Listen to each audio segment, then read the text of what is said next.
Good day. Welcome to the morning meeting. I'm Mark Halperin, reporting on assignment. Dan and Sean.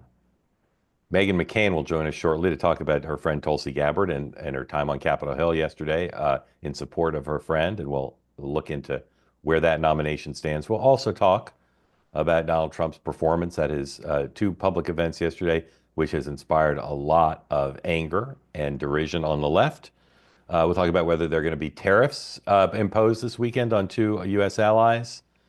And we'll preview our Sunday night event in Washington, D.C. But first, our top story, the plane crash. Today, both the House and the Senate are out, so no confirmation hearings. There is a White House briefing at 1 o'clock. Caroline Leavitt, I suspect it will focus a lot of questions on how the president behaved yesterday, as well as the ongoing investigation. Uh, and At 3, the president's supposed to sign executive orders, which he's typically, more often than not, taken as an opportunity to have a rolling press conference. So we'll see if he does. 5 o'clock, he heads to Mar-a-Lago, expected to arrive a little bit before 8. 9 o'clock, as we say, at this hour, Hakeem Jeffries and Yvette Clarke are supposedly holding a news conference. The Democratic National Committee has convened for its meeting in the Washington area with the run-up to selecting a new chair of the party tomorrow. The current chair of the party did an interview with the Associated Press that I recommend to you if you're interested in understanding where his head is at. I also recommend to you Doug Sosnick's New York Times op-ed piece, which talks about his view of how the party can come back. And rare for a Democrat of prominence, he's critical of Joe Biden and Kamala Harris for their role in what transpired. All right. So, guys, there's a lot going on with the investigation into the crash. And there's some reporting that says, look at the fault of the plane side, particularly the question of the staffing of the air traffic control tower at Reagan. Seems to be confirmed by multiple places that it was understaffed. There's also the issue we discussed at length yesterday, just the toxic mix of lots of helicopter traffic in the busiest runway in America. And then there's questions about the helicopter. And I spent about an hour and a half this morning getting incoming texts with a theory, which if you're a subscriber to the X platform, you may be familiar with, about the identity of the third person on the helicopter. This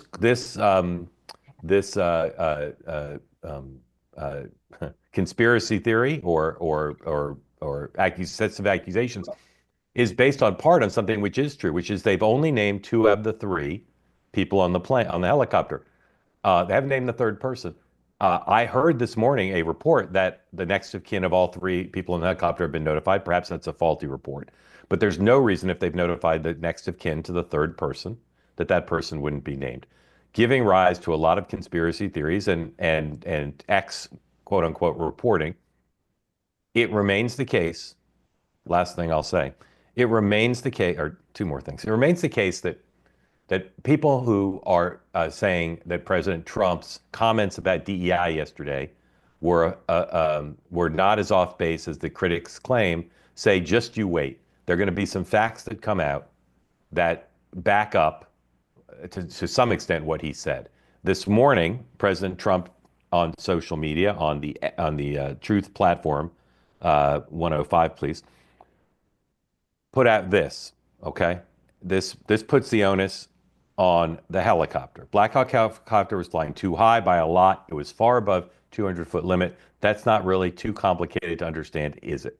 Now, again, there's been lots of aviation experts who said perhaps there was miscommunication, that when the tower told the helicopter, "Do you see that plane right?" They said yes, they were looking at a different plane than the one it hit.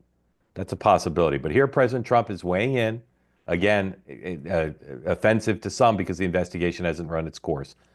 Um, Go ahead and play 106. This is new footage obtained by CNN and others of the crash.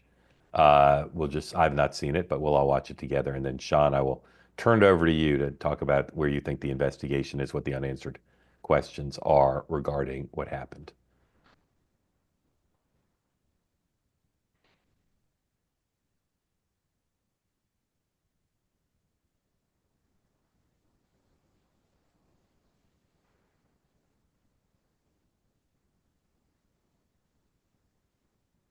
Ugh.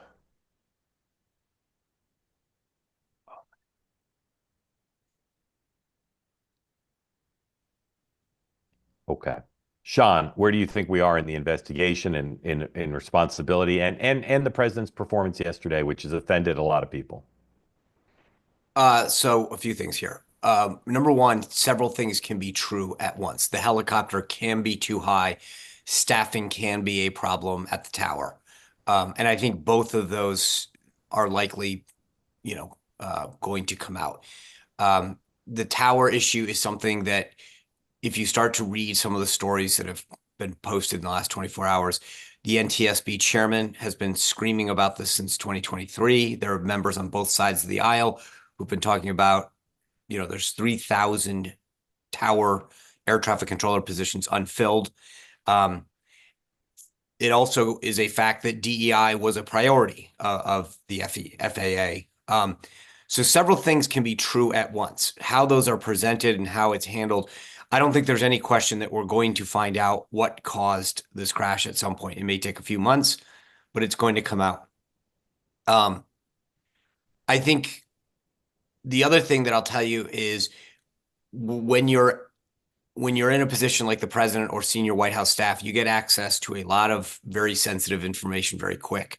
Um, some of it is classified for numerous reasons that you can make a comment that you can't support publicly because of the sources that you get it from or what have you.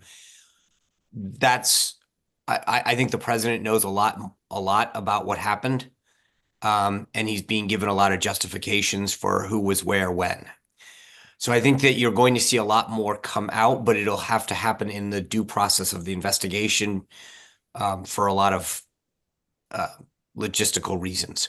But I do believe that multiple things are going to be true when this comes out, that there was a helicopter issue, there's a tower issue, and that there's a potential that one could make a case for how hiring was made. Sean, regardless of what the president knows, is there a moral justification or is it politically sensible for him to be attacking Biden, Obama, Buttigieg, speculating about DEI? Is that the right thing for him to do politically and morally at a time like that? Well, when you're the president of the United States, if you've been president for a minute or a year, people are going to say something happened on your watch. And I think the president looks at what happened in the last 4 years in terms of the priority of several of these departments and agencies. I've made this similar case. You go to the Department of Agriculture website prior to the new year, and their number one priority listed on their website, the number one was diversity, equity, and inclusion, not food safety, not farmers, and not, I mean, and I think that there is a case to be made that, hey, I just came in here a week ago, and for the last 4 years, these guys didn't have their eye on the ball. And he wants to make sure that people understand that because, he doesn't want to be the guy that gets blamed Right. for the issues. But is yesterday's event at which he asked for a moment of silence and bodies are still being recovered, is that the time to make that argument? Can he wait a day? So yeah, I mean, look, if it were me, I would probably wait a lot longer than that. I think it's a very sensitive time for a lot of people, who are dealing and grappling with the fallout of this issue. That being said, it's Donald Trump. I mean, he has his own way, his own style, and if you, so he is who he is. He's gotten where he is because of his style and his bluntness. He that's not who he is. So I might do Yeah. something a lot differently, but I don't think anyone should be surprised in how he does business.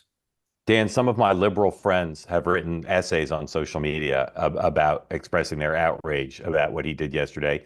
Not the kind of sentiment we've seen for 10 years from people who don't like him, but pretty emotional and intense. So start with that point, and then again, love to hear what you think about the investigation. Yeah, I think both of you said it. I mean, it's Trump being Trump. He likes to go on the attack. He likes to have a boogeyman. He likes to have someone to blame. I, you know, this is a political show, and so the politics, I think, of this are kind of good and bad. It fires up his base. It's true to who he is. It's his kind of way of leading. For Democrats, I think it reminds people like this is the side of Trump that that middle 10% doesn't like. We heard it all year during the campaign. Like his policies, don't like his character and conduct when he behaves this way. And I think it was kind of a friendly reminder to Democrats that, like, he's going to step in it. He's going to lead in his unique way, and people don't love it when he does this, right? It's going to provide fodder for cable news. It's going to provide fodder for TV ads in the fall. So I think it's Trump being Trump. I obviously, it's not my leadership style. I think it's not how most people would. The fact that Sean and your guests last night kind of are like, well, I wish he wouldn't do this, like, reminds you of kind of the 4 years in his first term of like, God, I wish he wouldn't speak like that. So, and I think just on the substance of it, right, that maybe it will come out that there were people who wanted air traffic controller jobs that were blocked because of DEI. So far, that has not been the case. Or people who were hired without sufficient qualifications. Who were subservient, because for 20 years, they have talked about this is one of the most stressful jobs in the world. They've had a very hard time filling them. By the way, the reason Trump went from Obama to Biden in his attack is because in those 4 years of his first term, he did not eliminate this. He actually, his administration promoted the DEI policies in press releases. And Punchbowl has a list of them today, right? So, like, even on the substance, but look, it's politics. So he's going to go with the card that he has, that he likes to play. I think it also raises the issue of, right, the FAA director resigned right before Trump took office. He didn't appoint someone his first day, right? He didn't put someone. I'm not saying that's the result. But right now, what they're doing is looking to kind of clean house everywhere, to fire people, do more with less, make it more efficient. Well, how do we feel about that at the FAA? Like, it's a policy question. I'm not answering it, but I think it does kind of go to, like, if you're going to blow out, heads and blow out career professionals, get rid of people who have vast experience, you got to hire new people. And they better be the best and the brightest, as Pete Hegseth said. That's very hard to do, not just at the FAA, but across government. Well, let me just add, what kind of, I wouldn't say upsets me because that's not the right word, but he was on a roll for 10 days. And people on both sides of the aisle said, I may not like this. And we read some of the comments during the show. You brought on several, Mark, on your other, who said, hey, I'm a Democrat, but he's actually getting stuff done. And what yesterday did was give the haters a reason to say, see, and it was a distraction from all of the promises that he's fulfilling on DEI overall, right? Rooting that out on immigration, on, tariffs and things like that, where he's fighting for the American worker. And so what yesterday did was, instead of, I'd love to have CNN continue to go off about, how they're defending illegal immigration. But last night, it gave every one of their hosts an opportunity to go after Trump. And so to me, what was sort of disappointing was that it distracted us from what I think have been a really good 10 days. And Sean, I think the other part of that is the executive order that froze the spending earlier in the week. Both of those things moved the headlines off of shock and awe. He's getting stuff done. It's a new Trump. They're efficient. They're lean. They're mean. They have a plan to chaos on both leadership style and chaos within the government. And so for the Democratic Party, I know it's being written about everywhere, and the three of us have been texting the last 72 hours. I sense the Democratic Party woke up. Well, the other thing is, I've had the opportunity to see Trump personally. He can be unbelievably empathetic and caring. I thought the way that he handled LA, when his criticism of Karen Bass wasn't personal. It was, these guys want to get their houses back. I sympathize with them. He handled that really well. Yep. And I think I've seen him do it. He can comfort people in a time of need in a very, very amazing way. And so I know he can do it. And he started off perfect yesterday, asking for a moment of silence, talking about the loss of life. And again, to your point, Mark, earlier, there's going to be plenty of time to say, hey, we did the investigation and gosh, you know what? It is Pete Buttigieg's fault or something like, we'll have plenty of time to do that. So I think that it would have been helpful to stay on point. All right, let's switch. Again, if you want to be in on the conversation on this and some other stuff, anything else, please raise your hand. Let's switch to confirmations. Yesterday, we saw 3 hearings, Patel, Gabbard, Kennedy. Patel, by all accounts, is on track to be confirmed. Even though lots happened at both the Kennedy and Gabbard hearings, we still don't know when the votes will be in the committee, and we still don't know what those results will be. We do know the names of some of the senators who have doubts about both of them. We've talked a lot about the focus for Senator Kennedy, or Bobby Kennedy, rather, on Senator Cassidy. There's as many as at least 5 and maybe more Republican senators who are raising questions and have doubts about Tulsi Gabbard. So joining us now is Meghan McCain, regular here on Two Way, and a good, very, very good friend of Tulsi Gabbard. Meghan, welcome. You for having me. Good morning. I'm I'm a Yeah, little tired, just yeah. FYI. I left my house at 7:30 and I didn't get back till 10:30. So just FYI, Okay. my voice sounds weird. Okay. Yeah, you Sorry. you looking sound great. Go ahead and put up 101. So Megan is a part of a group of supporters of Tulsi Gabbard, friends of Tulsi Gabbard, who were on Capitol Hill for the hearing yesterday. And she tweeted out this. Megan, tell everybody, left to right, left is you. Who are the other ladies in that picture? Okay, so this is Jessica Krause. She runs House and Habit, the giant Substack and Instagram account. That's Taylor Hawthorne. She's a friend and a Capitol Hill staffer. And that is Sage Steele, the former ESPN reporter and big podcast host. That's Danica Patrick, the famous race car driver. And that's my friend Vanessa, who does PR for me and a lot of other political people. And we just are all really good, close friends with Tulsi and felt like she needed a girl squad yesterday. She also had a boys squad. She had a lot of like Congressional Medal of Honor winners, MMA fighters, people from the military, Navy SEALs. But we just felt like we really wanted to show like the girl power behind us. And, Tulsi's only 43. And I think it's important to show women supporting women in these spaces. So we all went together and were there at the hearing there afterward. And we went to a party for her afterward. So it was really So fun. tell me first what happened yesterday that encouraged you, and then what happened yesterday that discouraged you within the context of the hearing. Suzanne Collins was much more polite and less aggressive than I expected. Senator Mark Kelly was, I think, really respectful and much less aggressive than I expected. Senator Bennett was, I mean, like the most dramatic, histrionic. Any woman who would behave like that would have an entirely different perspective from the media than him. I was really disappointed in him. Um, but I think overall she did, I'm really biased, so obviously I'm very close friends with her, but I think she did really well and really held her own. I think, no disrespect, Dan, because, I like totally respect you and I respect my friends on the left, but Senator Bennett's behavior is an example of what Americans are sick of. It was designed for YouTube. I am someone who has worked in reality television and daytime TV talk, and I have been around I've been on Watch What Happens Live like 40 times with a lot of drunken housewives. I know when someone is looking for their camera angle and looking for their lighting and looking for the clip that's going to go online, and that's all that man was doing. Like I could see him looking for his camera angle. And I just think like the American public's over it. Ask her a legitimate question if you want, but if you just want to be a star on the internet, everyone's sick of it. And it just felt it was in the room, it was really, really like tangibly loud too. He made a baby cry afterward, like a woman with a baby. It's true, Sean. And like it I was so shouldn't laugh, but Yeah. you know what I'm Well, talking that about? wasn't the one first more, hearing he one more. lost it. Yeah. Yeah. Megan, Well, one more he's making question. a spectacle of himself, like in general. Like there are serious issues, and you can ask the people. Tulsi's tough, RFK is tough. Ask them these serious questions, but it was literally he kept cutting her off. He was screaming. No woman could scream at the top of her lungs doing what he did and not be called unhinged and shrill. And so I'm calling him unhinged and shrill because that's what it Yeah. came across like.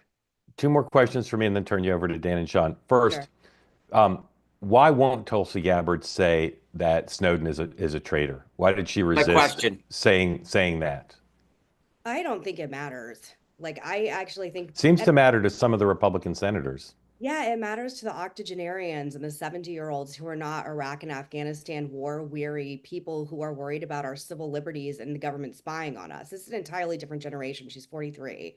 And again, I think the way it plays to old people on Capitol Hill and the way it plays to Politico is very different than the way it plays to Dakota Meyer, who was in the room with her, and Kaj Yeah. Larson, who is on Navy But SEAL, and but me. but those old people have a vote. in the They Senate. do, So, but but I mean, I let me ask you, respect do that you she think wouldn't step down. Do you think Snowden is a traitor? Well, my husband doesn't. We had a whole conversation about it. I mean, yeah, I think I do, but I also like respectfully, my biggest concern is like, my friends in New Orleans, there was a terror attack in January that like my concern is now and the future. Yeah. Edward Snowden's not an existential threat to America. He's in Russia. I understand like the larger question, but I think she made herself perfectly clear that she does not agree with anyone releasing, top secret information. I was actually surprised that was the so much of the focus of the hearing Yeah. because I just think there's like very grave threats to the homeland that I would have preferred to have her answer questions and questions being asked. And I really respect Senator Gillibrand because I think the questions about China were really important. And Yep. I really respected her line of questioning. Last for me, do you think your friend and Bobby Kennedy, one or both, will be confirmed? I actually think they're both going to be confirmed. Maybe I'm being bullish or just too optimistic, but I actually do. I was really surprised at Susan Collins. I was really expecting something entirely different, and I think even On talking which one, Megan? On which, because on which one? Tulsi, On I Tulsa. did not watch RFK yesterday because I was with her all day, so I apologize. But I was actually surprised at Senator Young, how again like just I think there's a way to ask these questions in a way that is not clearly for the internet. And I was very surprised at his sort of like just how dramatic it was. Yeah. But I actually do think she'll be confirmed. I think it'll be tight. I think it might take JD Vance to break it. But you guys may have a different opinion. But again, I need to like express she's one of my dearest friends. We talk every single day. Like I am not the right person.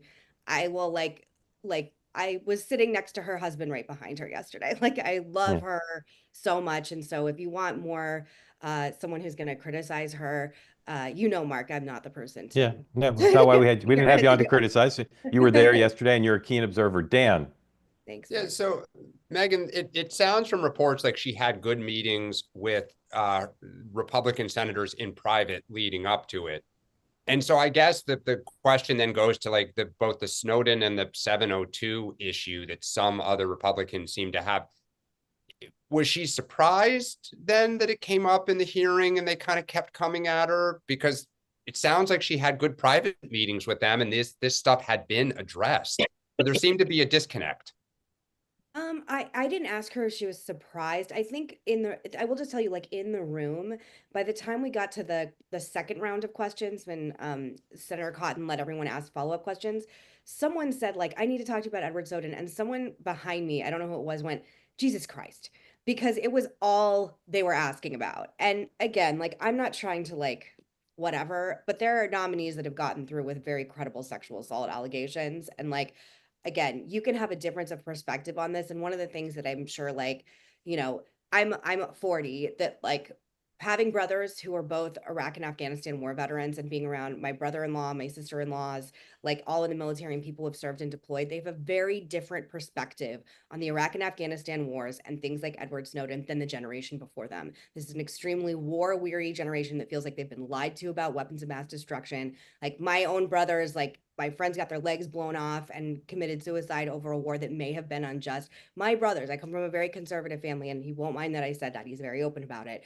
So I just feel like to me, it was like really exemplary of this like very grave generational divide on the perspective of war and the past wars in America. But I know she had mostly positive meetings with Republicans. She had some negative ones. I don't want to expose who because I don't have her permission to.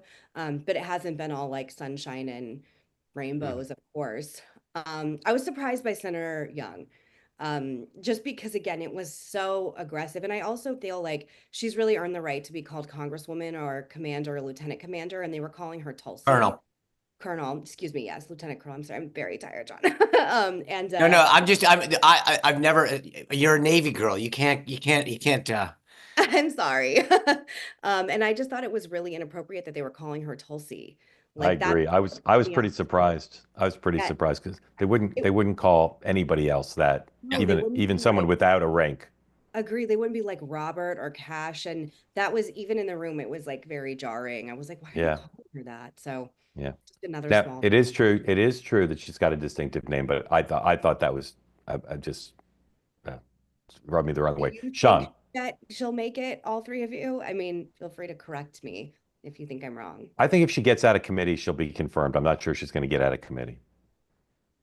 Yeah, Ms. McCain. my sense is there may be Yeah. more than 4, and so there's safety if there's 5 or 6, and therefore you can't shoot at just one. Yeah, Sean. I'll save I'll give you my analysis in a second. So Ms. McCain, 3 things. One, I respect and appreciate your loyalty to your friend. I think it's too far and few in this town that people, I've seen it up and down over 30 years, and it's great to see somebody who is proud of standing by their friend. So I respect that of you. Second, there's 2 aspects that I look at this one. On a personal one, I may view this differently than some of my other contemporaries of this era, but what Edward Snowden did was a crime. He betrayed the trust of America and he put other lives at risk. He is a traitor to this country, no question about it. From a political standpoint, what I didn't understand about yesterday was she was clear on that. He broke the law. He did this, this, and this, and she is going to be the top spy. You have to, from the top, set the tone that dealing and handling and classified information is not something that can be taken lightly at that level, right? And so if she's weak on him, that's why I think it's a very appropriate line of questioning. Because if someone down low says, well, the director didn't think it was that big of a deal what Snowden did, so who cares? I think that this is in the best interest of releasing, it. So I actually do agree. I don't agree with some of the tone in which people addressed her, but I do think the line of questioning is fair. That being said, from a purely political standpoint, I didn't understand why she couldn't make that final leap, right? She was saying, this is wrong. He broke the law. He should be punished. And then she was like, but that's as far as I'll go. Right. And that's where I was like, just say it. Just say, for those reasons, he is, because by definition, he released secrets. So I kind of just, from a political standpoint, was trying to figure out why she wouldn't just keep going. I mean, it was clear, just to say, it was clear in the moment it would help her chances of being confirmed. Correct. So it has to be, there's something countervailing.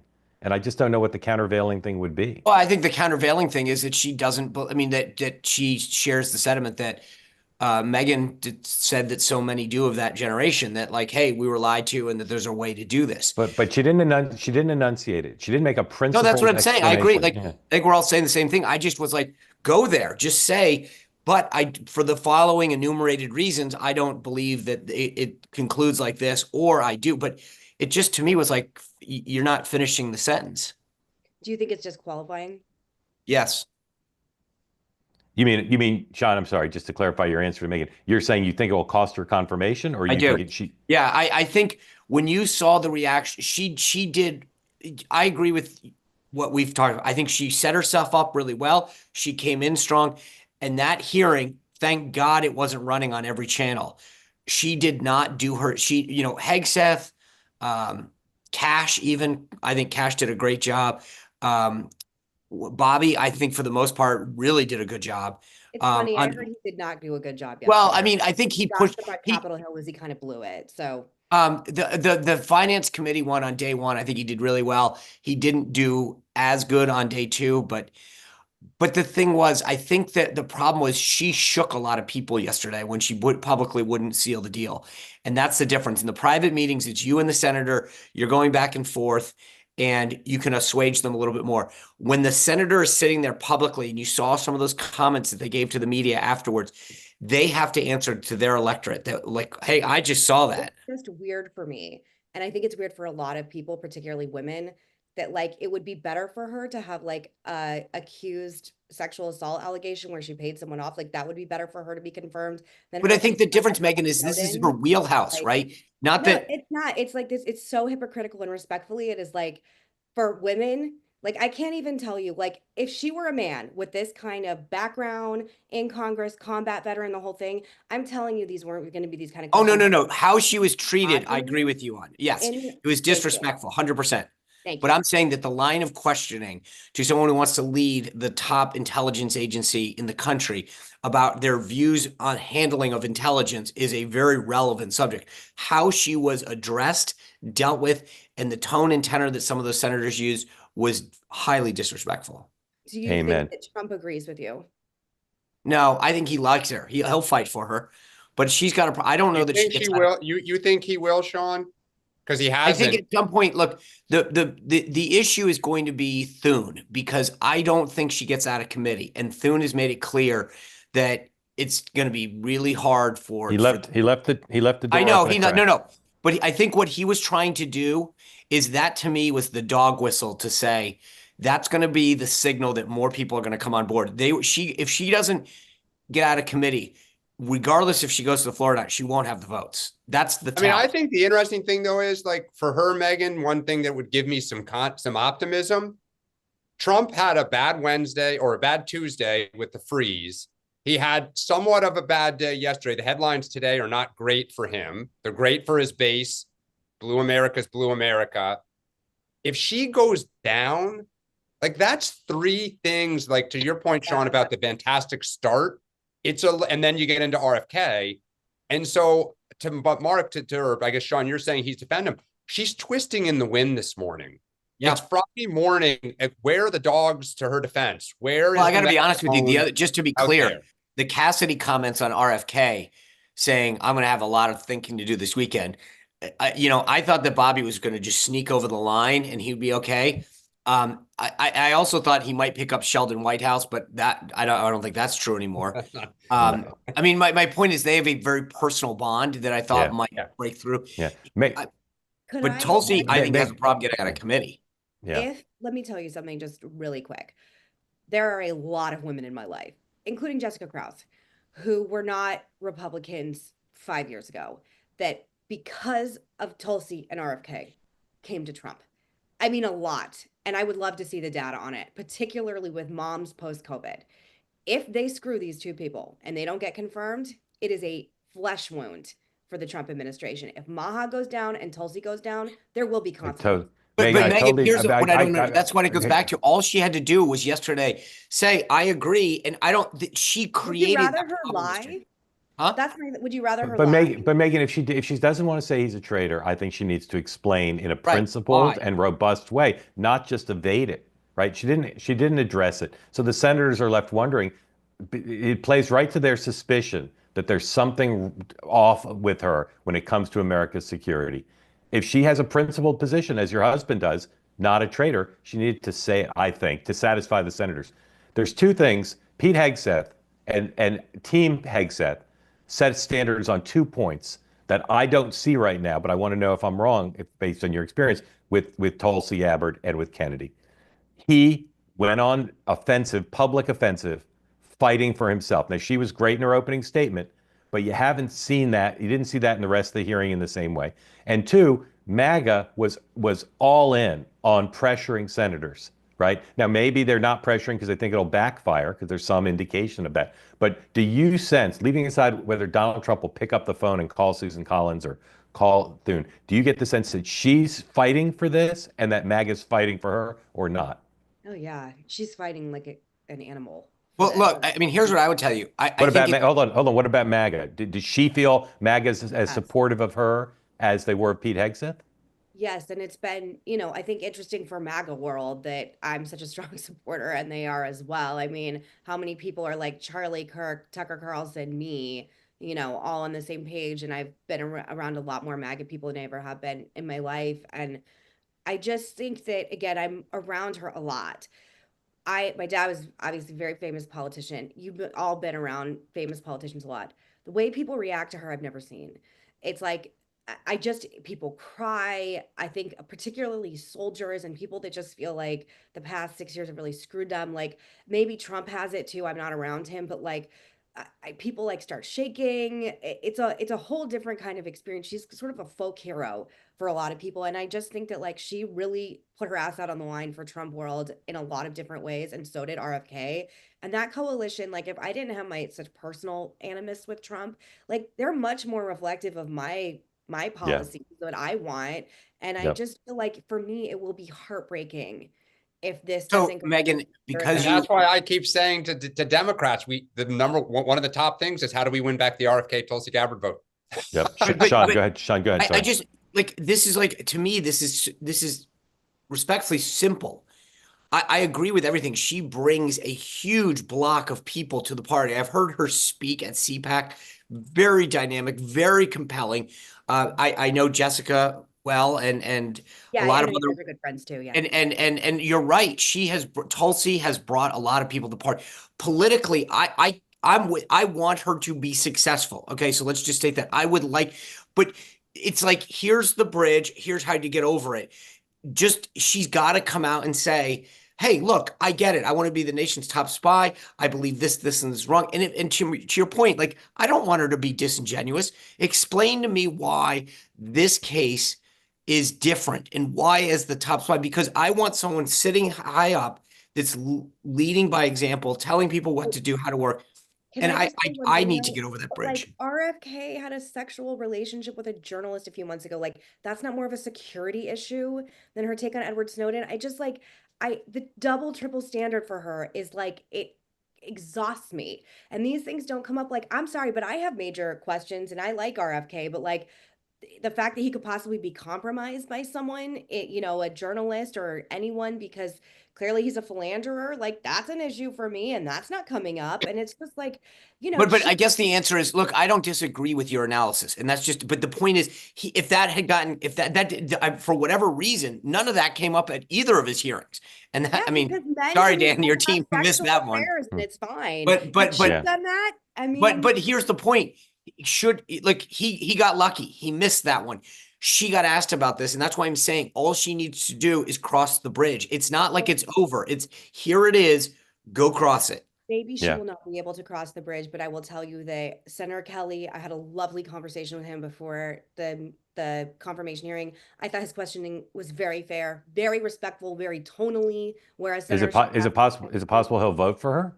I don't think so, but I was just happy. I would just wanted him to be respectful, which he was. So like that's all Yeah. I cared about. And Yeah. then I just think Susan Collins is a big one too. Like, and then John Cornyn said that he's gonna vote for her too. Look, she's a long shot. She's always a long shot. When she was running for president, by the way, I supported her when she was running for president as a Democrat. That's all these MAGA people are like, I'm best friends with Tulsi. I was like, I've been friends with Tulsi since she was a Democrat running for president. Okay, I've been friends with Tulsi a long time. But I just feel like she's always a long shot. She's not gonna be Miss Congeniality for everybody. She has what some see as unorthodox views on the world, which is fine. It's Trump's choice. If it doesn't get through, she'll be totally fine. She will more than likely, run for office someplace else or do whatever. But it is very sad to me that she can live the kind of life she lives. She doesn't eat meat, she doesn't drink, she does yoga every single day, she meditates, she volunteers with veterans all the time and like ex-opioid addicts and things like that. She lives this like very pure patriotic life. And her politics are like the thing that could take her out. But we have candidates who are more than likely going to get through again, who like have personal lives that I think are national security risks. But apparently America differs. And it is hard for me and it's sad for me to see that. But Sean, maybe your perspective on this being disqualifying is the overwhelming one. No, And no, then no. But what I'm saying is, it's not. Literally, this is going to the doctor and saying, here's what's making you sick. Here's how you fix it. It's simple. Mark said it, like, she's got a weekend. Go fight. Go Write an op-ed on, some publication that This is not says, over. And that's here's my view on Snowden, Right. All right. I'm going to open up to questions after I give you 2 bits of news items, and then at the end we're going to sneak in. I'm like on a 10 about it. I just love her very much. No, Megan, Well, then I guess what we're saying is, you're fighting for your friend. then sit down with her and say, hey, the advice is you've got a shot over this weekend to make the case for yourself. Use it. Yeah. 2 pieces of news. Then we're going to open it up for your questions. Raise your hand if you want to get in. At the end, we're going to do McLaughlin-style predictions on tariffs and close the show. But I want to get everybody in, not head down the tariff road. Rick Grenell, the president's special envoy for special missions, is supposed to meet in Venezuela today, according to CNN, with Venezuelan President Maduro. And the president himself is meeting with the CEO of NVIDIA today, Jensen Huang, at the White House. All right. Opening up to your questions, as always, please, peace, love, and understanding. Presumption of grace for all. Let us know where you are and what is on your mind. Mark, you didn't say it, but it's in the chat. The chat agrees with me. It's in the people are asking in the chat. What do you two think of RFK getting through? It's people are asking because we've spent some time I Do you think it's guys think I think it's binary now. I think if Chairman Cassidy. what's Cassidy? Cassidy is Chairman Dr. Senator Cassidy's for him, I think he'll be confirmed. If he's not, he won't. And I know Cassidy decently. I can't get a read on where he is. If they don't confirm RFK, the wrath of mothers in this country, you have no, I mean, you have no idea. Like, it will be so cataclysmic, and it will be a big problem for Trump land. Yeah. Steve, welcome in. Tell folks, well, you're in Reno. We see that, so we know In Reno, that's me. Yeah. What's on your mind, sir? Thanks, guys. For Well, I coming. watched both, recordings of the hearings, and what a ridiculous process. I'm not sure this is what the founding fathers had in mind. It should be, I think, bully and consent, not advise. And, I'd advise not having any of those histrionic Democratic senators on the platform since, this is peace, love, and understanding. I was very frustrated with listening to them. I think Tulsi was not really given time to explain, and I saw the same thing with RFK, yes or no, with some of the questions from the senators to questions that weren't yes or no questions. So I think, technically it was Snowden a traitor. I guess everybody thinks so. I think, though, that what he divulged and uncovered was so critical to us as a country and our Constitution that it's possibly worth a pardon. And again, it's not a yes or no question in my mind. Like Daniel Ellsberg, was he a traitor? I mean, maybe what he divulged didn't really cause anybody to get killed, but it certainly divulged a lot about the back room and what was going on. So I guess if there's a question, I'd love to hear some defense of these positions that the Democratic senators have, or even Cassidy for that matter, in not confirming these two, what I think are great candidates for their positions. Well, Who wants to take that on? Go ahead, Dan. Yeah, I mean, two things. One, respectfully, if you have watched hearings in the past, either with cabinet secretaries who are required to go up there once or twice a year, or in their confirmations, it is bipartisan outrage. I mean, see the Benghazi hearing. I mean, that was a joke, right? I mean, just the screaming and throwing out things that were absurd. And my former boss, Hillary Clinton, sat there and smiled and had to shake her head, right, with the absurdity. So I join you. I wish people would not, and Megan's spot on. If you show outrage, it's clipped and you are fundraising off it within minutes, right? I mean, there's a strategy to the faux outrage, or I call it faux outrage. I think for Democrats on, I'll take Bobby Kennedy first. To them, they look at something like HHS and say, here are the 5 things that they're supposed to do: administer, Medicare and Medicaid in this.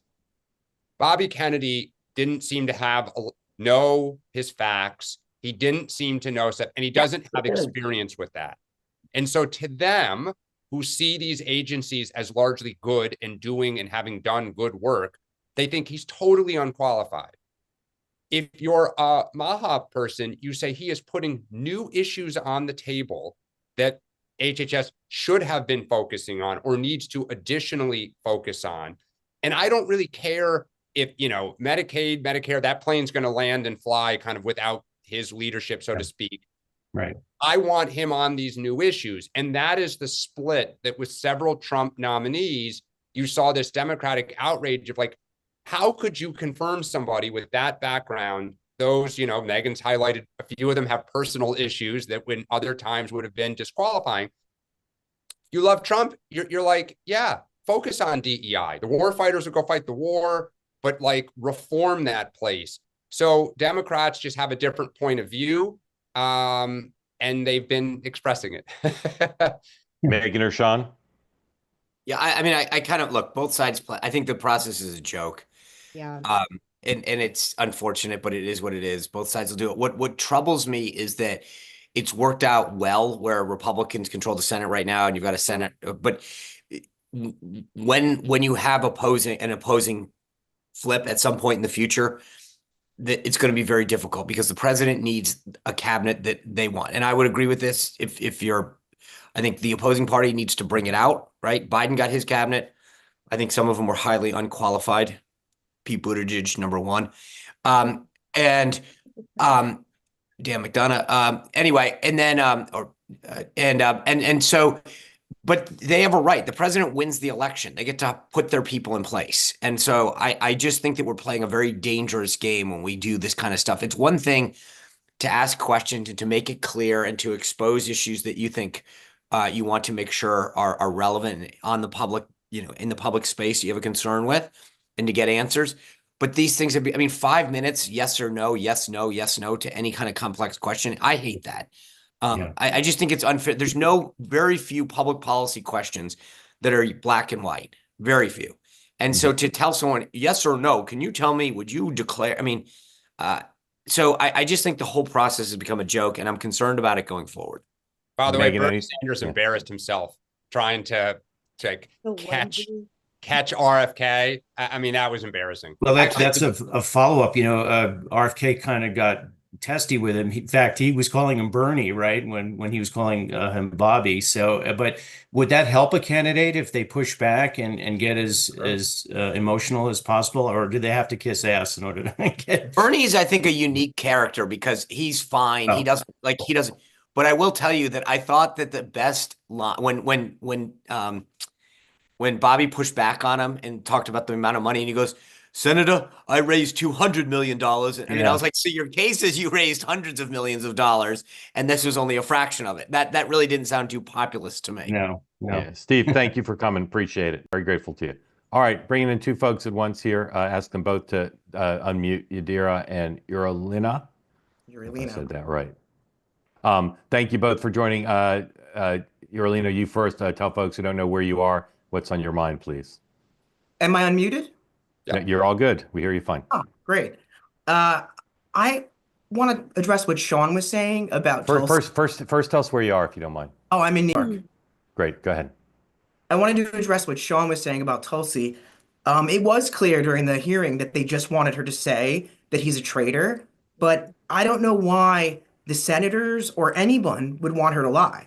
Like, I'm not a big fan of Tulsi. I never have been, but I was impressed that it was very clear that they wanted her to just say it, and she refused to. It's the opposite experience that I had watching Amy Coney Barrett, who just lied and said that Roe was safe, right? That's how she got on the Supreme Court. But Tulsi refused to just say he's a traitor, and that actually impressed me. Well, can I just, thank you for I that. want to be clear on this because I'm seeing it in the chat as well. I don't want her to lie. I want her to tell us what her view is. If she has mitigating circumstances that she thinks are specific to this case, just tell me why. I don't know every aspect of the Snowden case. And clearly this is something that she believes passionately about right? So I don't want her to lie. I don't want her to call Edward Snowden anything that she doesn't believe in her heart or right. But I want her to tell me why. I don't, like I said, and I don't necessarily think I disagree. She might have a very strong argument. I just want to hear it. That's it. Okay, Yadira, go ahead, please. Yeah, I just wanted to echo with Megan that Maha moms really do care, and it is a big issue. I've been following RFK since the COVID era and everything else that was going on there. And I think it's very easy for people to forget what was done during that time, what was done to kids in schooling, and all based on things that weren't as science-based as they claim to be. But so I'm also just rooting for him. But I had a question for Dan. I did see some clips yesterday on Twitter about DNC leadership that was done by MSNBC. And they were still talking about systemic racism, and they all raised their hands saying, that the loss for Kamala was because of misogyny. And so I just wanted to see, why are we still sticking on with that theme? I mean, that was a pretty big forum that they could have captivated a different talking point. Yeah, that is, God, I was hoping that was not going to come up today. That was ridiculous that members of the party are still pointing their finger at that. I mean, Mark and John and I have talked about this. I'm still surprised Harris has not had more of an exam as a quality of her candidacy, and people haven't discussed it. I thought that, two things that happened. Doug Sosnick's op-ed, which Mark referenced, if you haven't read it, I highly recommend it, in which he talks about kind of this, just trying to appeal to all these different slices of the electorate. And Third Way, the organization that put out a letter ahead of the DNC vote saying the party in 2028 has got to stop these litmus tests of surveys, you know, kind of just begging to these interest groups. It's crazy. Hopefully we figure out what we are for and stop blaming the people who don't vote for us or misogynist or racist or, you know, it's not going to help us win elections. Yeah, and it kind of makes it And I seem don't believe it's true. I mean, that's the no. thing as we talk about the truth. It's just not true. Well, and if we talk about too, like, oh, Trump had a bad day yesterday, but when you still have those talking points being the opposing view, and you see those, it doesn't really give you guys much teeth to say, oh, look how bad Trump is, because he's still governing a lot better and not focusing on those issues. So it would be good for them to move on. And obviously, I don't want them to win because I'm a Republican, but still, let's get off that topic. It's good advice, particularly from a Republican. Yeah, thank you for the question. Patty, welcome in. Tell folks who don't know where you are what's on your mind, please. I'm in Southwest Michigan. I think I have a couple of points on the Megan. I think that Tulsi would just do very well to figure out the comments that have been given today and take the wind out of their sails.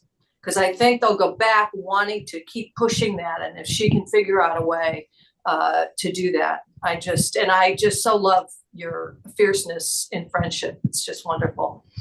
I want to go back a little bit to Trump's comments, because I had a little bit of buyer's remorse yesterday, hearing that same sound and that the way the president handled things yesterday. I felt that for someone who's talking about common sense, understanding how to approach the issue lacked total common sense yesterday. I'm just going to say it, and I voted for him. My big question, and maybe it's for you, Sean, is can someone go back and take that and play it back to him so that he isn't, stepping in it every time? It's because it's horrible. It was just a horrible feeling to me yesterday to hear that, because I felt LA was a masterclass. It was a masterclass and historic in terms of the way he cut through all the baloney. And he made good points, but they were totally lost in the delivery. So, I mean, he obviously watches a lot, so he sees the reaction. I mean, you don't need to go tell him. He's flipping around. He'll see what CNN's saying. He'll see what the reaction is on other stations. And for me, I feel like sometimes, like, when you've got a friend, and I know how good he can be, and you're right, in LA, I thought he was masterful because it was authentic. Like, he was pushing back against Karen Bass, and it's like, it wasn't like it was personal or political. It wasn't like you're a Democrat, you're not. It was, these people are hurting. They want to get to their houses. They want to start rebuilding, and I want to help them. And I know these guys. I mean, I actually thought it was super Trump, because there was no BS. There was no. I mean, it was so authentic. I also think yesterday was authentic, and like I said, for me, I just know how good he is. When somebody in it, whether I've had personal experience with it, where he's sort of. He knows exactly what to say at the right time. And I just thought, okay, today there's a lot of people hurting. This is your wheelhouse. You know that, right? And so he sees everything. Don't worry. I mean, like, so it'll be interesting to me. He's got a 3:00 executive order signing session. I'm sure he's going to get asked about it again. I'm sure he's going to comment. And so we'll see. Because truly, I don't think he has to bring up the other side of any of it. Everybody knows where everything came from. Yep. Anyway, thank you, Patty. Thank you, Patty. Grateful to you. Thank you. Megan, what's Tulsi doing this weekend? What's she doing now? We can go long. Let's bring her in. I'm sorry. What's Congresswoman Gabbard doing this weekend? Thank you. I think she's working. I'm not gonna tell you where she is, but I talked to her this morning, and she's doing good and very entertained by a lot of the memes about her on social media, and I think appreciates that people think her husband is so handsome that she is. Yeah. But I think people always very handsome. She's married to he's objectively handsome, and he's very soft spoken. He looks like Keanu Reeves. He's a very nice. But I also just want to thank you and Dan and Sean for being so polite and understanding about my passion. I'm sure you've all had close friends that you want to defend and feel territorial of. And she's really just been through the ringer like the past few months, and I'm Yeah. just tired of it. That's all. Yeah. Megan, do you know when the vote's going to be? I heard Monday or Tuesday. She has to Yeah. fill out written questions. I know that's what she's doing today too. Right. To We call present. that homework, Senate homework. Yeah, last night I was talking to one of the people who work with her, and she was like, "And now we have to answer all the," and I was like, "Just all these questions." And she did I was exhausted after the first round, and then she had to do a private one. I was like, "Oh my gosh!" So, and we'll see, and I'll, talk to you guys anytime. I don't, Sean, you're making me feel less bullish on her chances, but you know, Yeah, politics. and like I said, this is like the teacher that sends you home with the thing and says, "Look, I'm giving you a chance to do it over again. Like, get out there, fight." And this is not over. She is. I'm not by any means. I'm just saying when these senators walked out of the room and they were skittish, that gave me some pause and said, "Okay." But to me, that was their signal of saying, "Go home, do your homework, and come back." So she's got a whole weekend. Go fight. I Go ahead. no, go.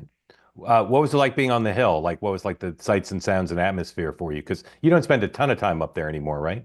I don't. Let me tell you, I was texting with Senator Cruz's team and I was like, we're going to come by and crash your office and say hi to him. And I have a close relationship with him too. So it wouldn't be weird, but we were trying to connect. But he had to go vote on Cash's, Mr. Patel, excuse me, his hearings. But I was laughing. I was like, I feel like even though I've matured so much, I'm 40. I was like, I still feel like this kid that's like, let's go crash his office. So Right. we had And so much fun too. do the Capitol Police and the elevator operators all know you? A few do, yes. It felt, and I Yeah. knew some of the reporters and stuff, which was, I mean, look, it's an honor to ever be invited to those things. It's such a privilege. And you really, no matter if you're on the left or the right, you feel like just, it's a marble building and Yeah. everyone's up and excited. So, and then just being with my friends, supporting her just felt fun, I Yeah. mean, and also we're all women that have sort of been canceled for our conservative opinions, and still remain strong. Like Danica Patrick just really put herself on the line, and Sage Steele, and it's just like to have that kind of sisterhood has been really wonderful for me and Tulsi for the past. It's really hard. It is a difficult thing to be a public conservative woman given the kind of backlash not only that you get like in the media in general, but women hate you because women think you're like a Handmaid's Tale traitor, that we're like Right. leading everybody to the slaughterhouse. So Yeah. I'm tired, but I had a nice time yesterday.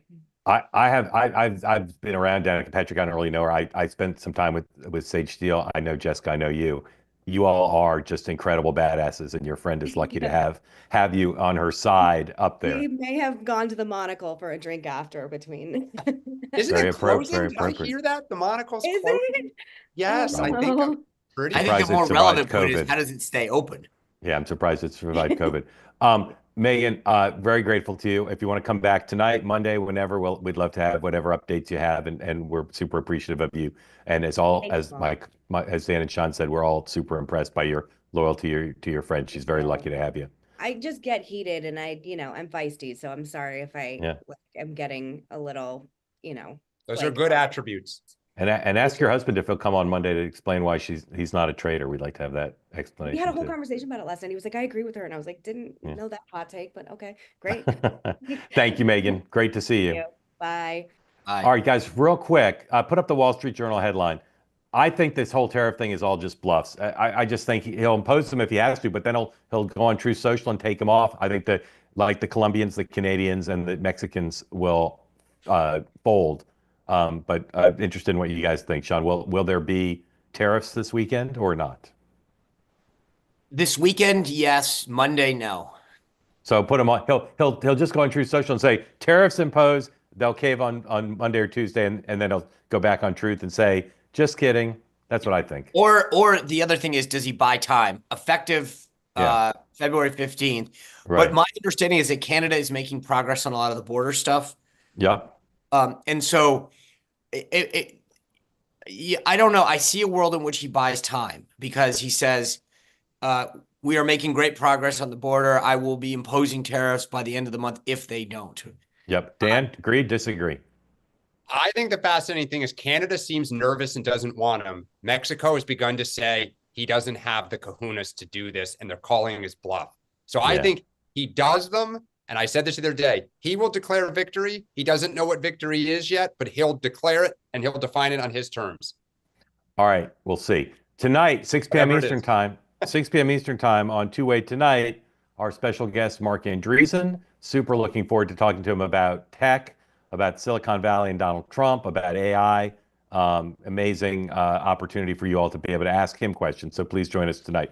Sunday, some of you will see us in Washington. Dan, Sean, and I will be at our event. Dan, what are you looking forward to at that event? Oh man, I love DC. It'll be great to be down there. Look forward to meeting people. And I'm sure we'll have new content to discuss by Sunday. Sean? I'm just looking forward to seeing everyone in person. Yeah. Looking forward to it. And then Monday, we'll have our regular show at 9 a.m. Eastern time. And then a special show at 2 p.m. Eastern time.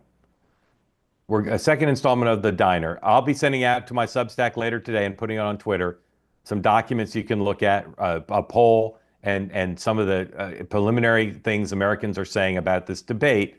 Great debate. Should America buy Greenland or acquire Greenland somehow or not?